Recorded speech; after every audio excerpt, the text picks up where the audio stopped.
made it 2-0 through to the semi-finals. As we move on now to the men's scratch race, another standalone event here in Grenken at the European Championships.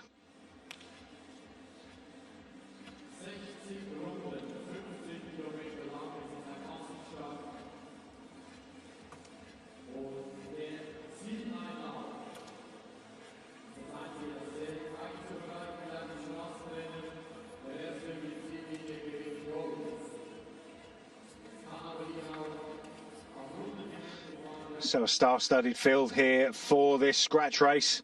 A full field as well. It's going to be a very busy track indeed.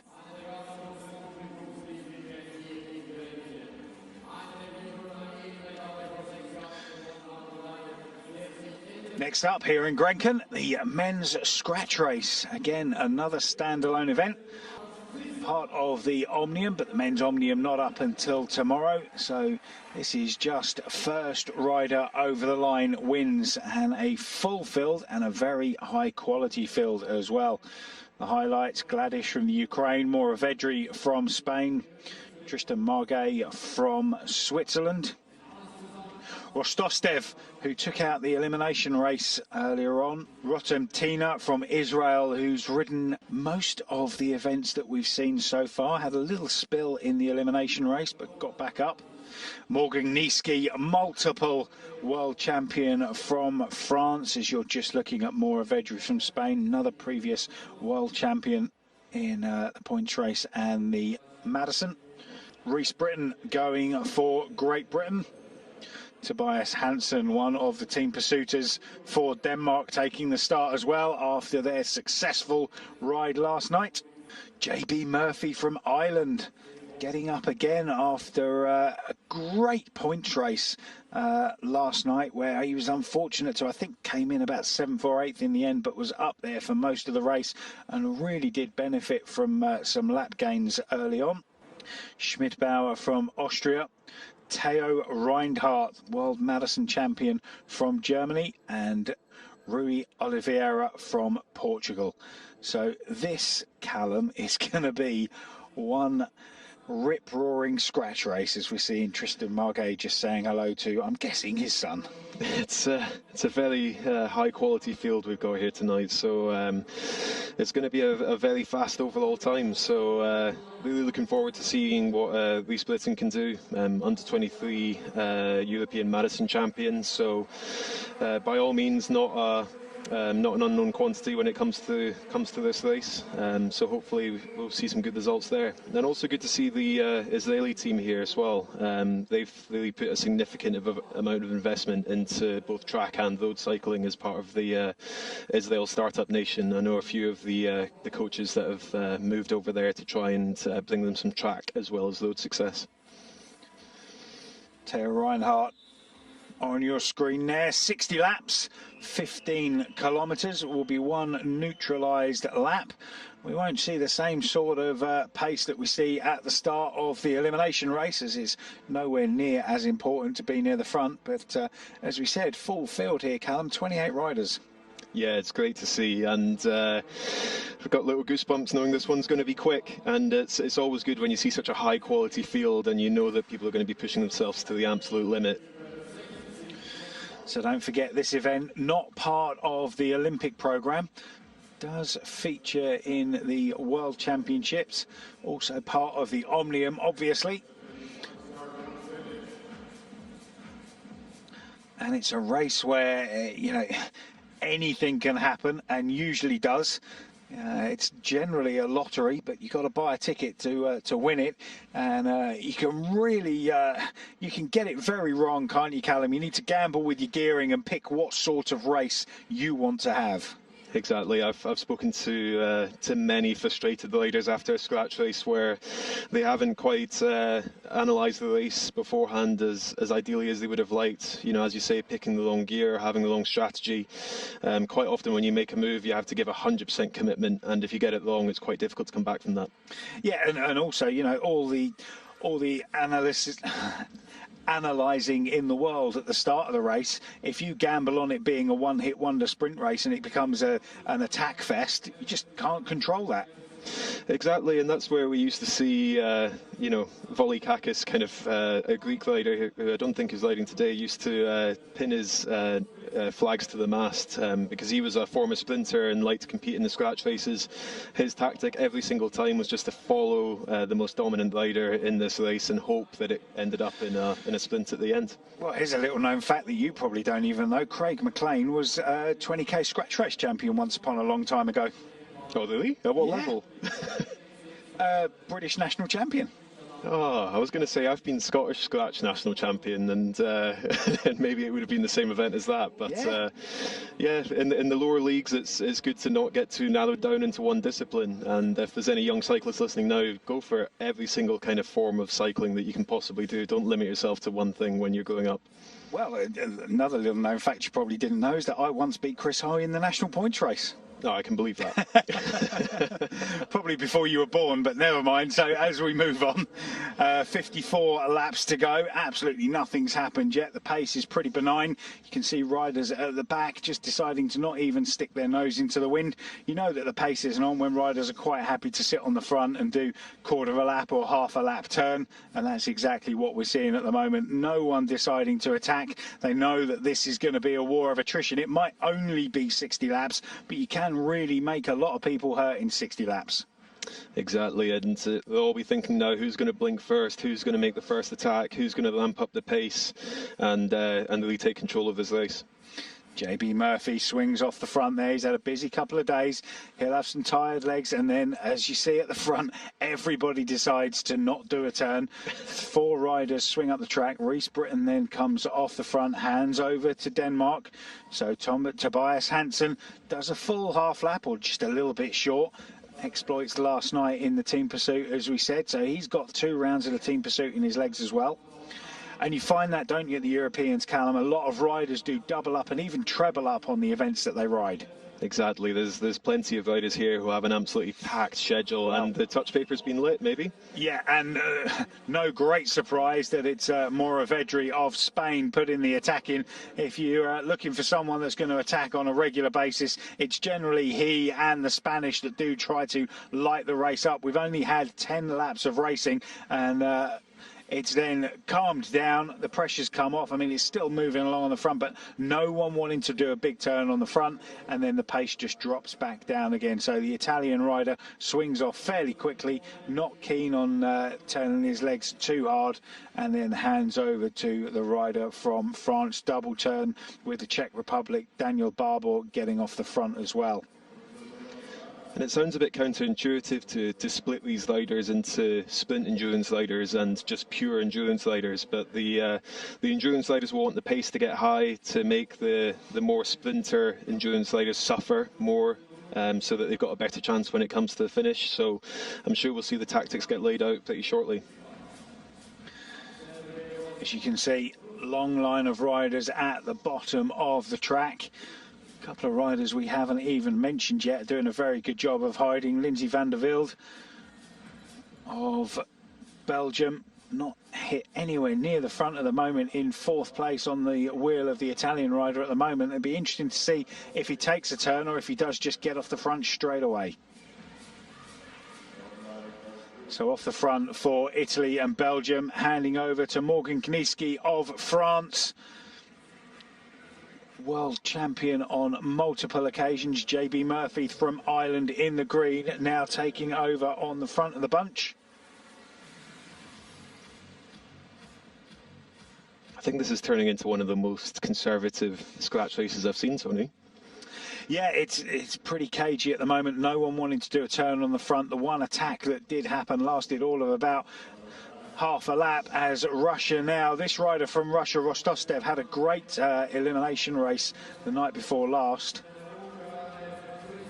So Hungary now putting the pace down, pushing on, and this is what happens, Callum. It's a rider that goes off the front that might not be up there in everyone's psyche, and there's that little bit of hesitation, and he's off, and he's got the best part of a third of a lap. Yeah, I'd say with the riders that are less well known, it can be quite an advantage for them. Say if they come into this event with amazing form and amazing pace, and only they know it. Sometimes they can get away with manoeuvres like this and maybe sneak half a lap, or even a lap. So sometimes it's quite worthwhile to be the underdog in this event. Big turn there by Rostostev from Russia, bringing the gap right back down, but nobody else really willing to give him much of a turn. He's found himself back on the front again within the space of a lap, hands over to Italy and Matteo Pinazzi, who is now chasing down the back straight, but even he didn't do half a lap, just did about the banking and then swung off. But the Hungarian rider thinking better of it and trying to save his legs for later on. So it was a big attack. He would have used quite a few beans there, but Lavassi not willing to push on, as we see Lindsay de Wilde hitting the front with handing over to JB Murphy. 5 riders now just squeezing out about a 20-metre lead, being chased down by Poland. So it's Bartosz Rudiek who brings it, or is just about to bring it all back together as they swing up the track. And a big attack there from Denmark up the inside of Rostostev. Reese Britton reacts to that one, and I know you said it was a fairly benign start, Callum, but now it really has detonated. Exactly, and you can see the difference between when the Danish rider went off and when the Hungarian rider went off, and the reaction that it gets from the bunch. They've clearly marked him as a danger rider, and they're not going to let him get too far away without a good fight.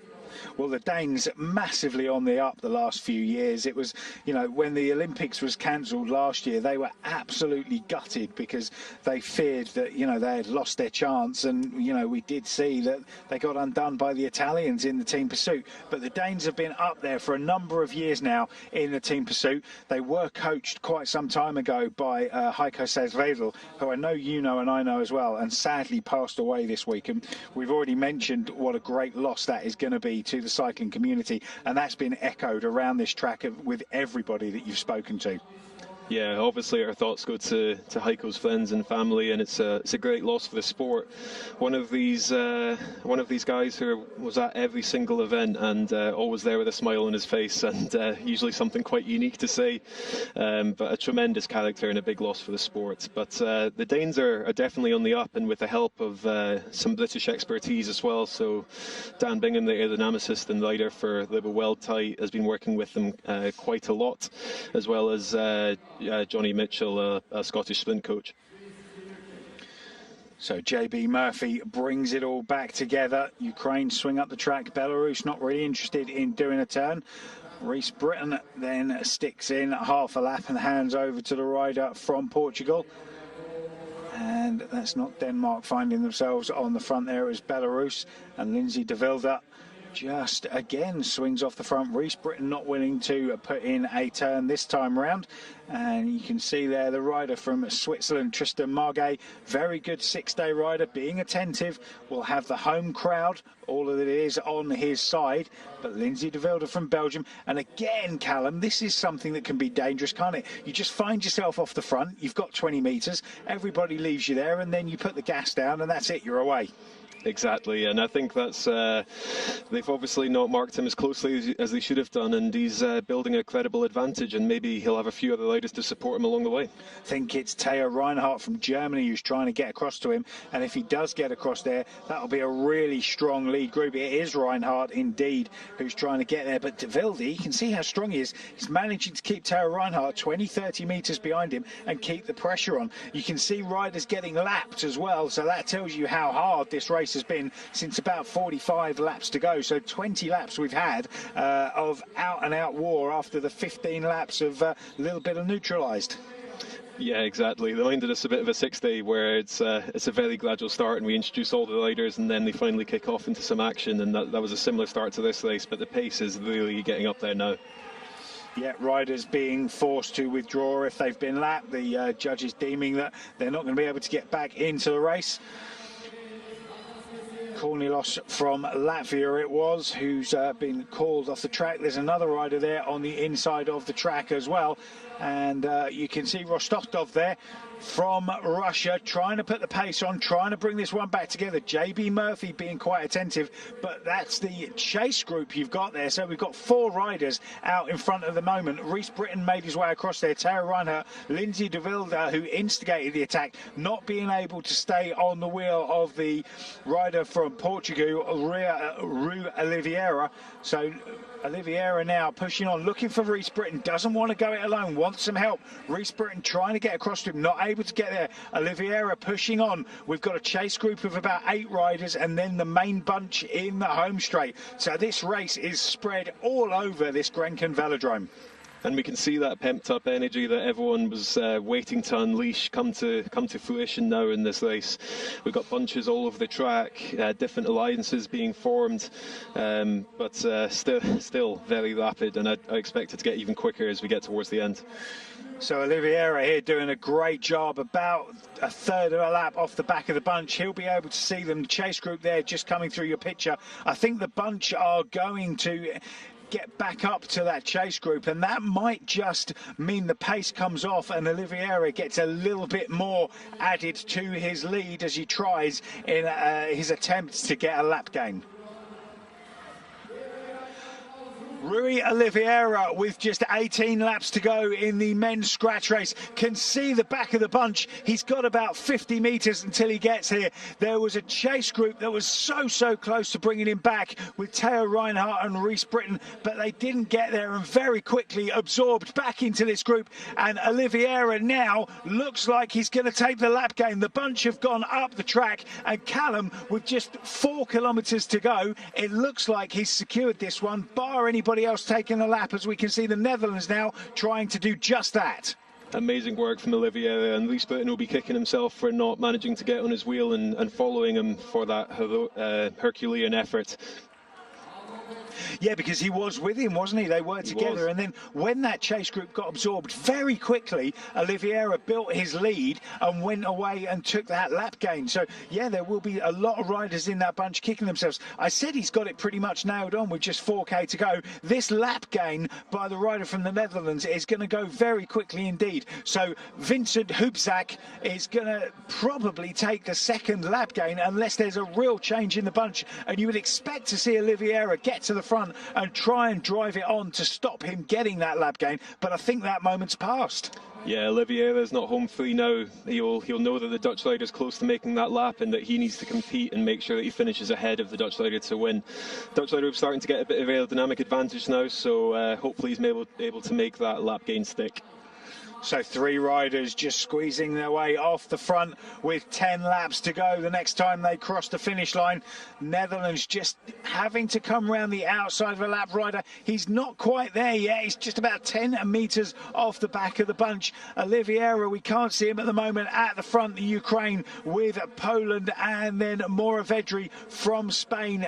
France in 4th place, and then Lindsay de Wilde with JB Murphy on his back wheel. The Netherlands still not got there, Callum, and this could be dangerous. If he doesn't get there, they might just put the power on, but they've gone up the track and it looks like he's going to be okay. But again, they swing down and he's still 10 metres off. Yeah, you could see Moravedri identifying the danger, trying to keep the pace high, trying to make that lap gain as difficult as possible for the Dutch rider. And we as commentators are stuck with that inevitable question about when is a lap gain a lap gain. Absolutely. Well, it's a lap gain when the judges decree it, and you can see there, I think that's Oliveira just off the front, trying to put the pressure on, doing exactly the right thing to try and put the rider from the Netherlands under pressure. Took him a long time to get that lap, but look at this. JB Murphy, who had a great couple of events in the elimination and the points race, now decided to light it up and try for a lap gain of his own. The bronze medal is up for grabs for everybody in the bunch at the moment. There'll be a sprint with everybody involved. They will split out Oliveira and the rider from the Netherlands who also got the lap gain, and then it will be whoever gets third is the silver medalist. But at the moment, JB Murphy doing a great job of putting his claws on that bronze medal. And Olivia riding a very smart and tactical race here. I was questioning why he didn't put the hammer down when we had Hopex, the Dutch rider, struggling to get on the back. But you can see he waited just until he was in the bunch, and then he put the hammer down to try and make him suffer as much as possible. Not a very nice move, but that's how you win.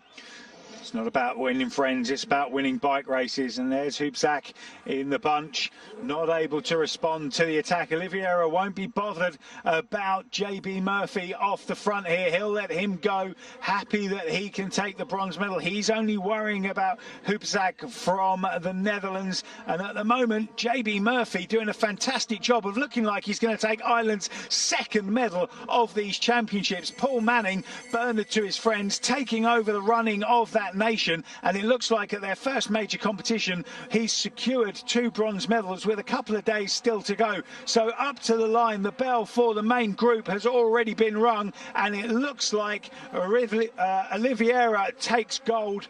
The rider from the Netherlands, Hubzak, takes silver, and over the line JB Murphy has taken bronze. Amazing effort from Hubzak to hold on to that position. You can see how much effort he put in to hold and take that lap. So I think he can be pretty happy with the silver. But obviously, Oliveira takes the win on this occasion with a masterful and tactical ride. Great lap gain there by the rider from Portugal. I think he's quite happy with that. You would be after that performance. Yeah, I mean, bear in mind he's defending European individual pursuit champion, so no slouch alongside his countryman Yuri Latau, who won the scratch race and got second in the points race. So, you know, he's a quality bike rider. Took silver in the Madison as well in Bulgaria last year with his brother. So Portugal really are having a great competition, and we're only 3 days in. You saw JB Murphy having a nice little celebration to himself. It shows what that bronze medal means to the team. It's always been a little bit of a sticking point, I think, sometimes when you don't see riders necessarily celebrating or being too happy with the silver or the bronzes. But Ireland have been in or around the mix for an awfully long time, and it's great to see that work pay off, especially with Paul Manning now on board, who was formerly coach of the women's endurance team at British Cycling. So Rui Oliveira takes the win in the men's 60 lap, 15 kilometre scratch race. They've had a rich vein of form at these European Championships. Vincent Hubzak takes second. JB Murphy nipped off right at the end to take the bronze medal for Ireland.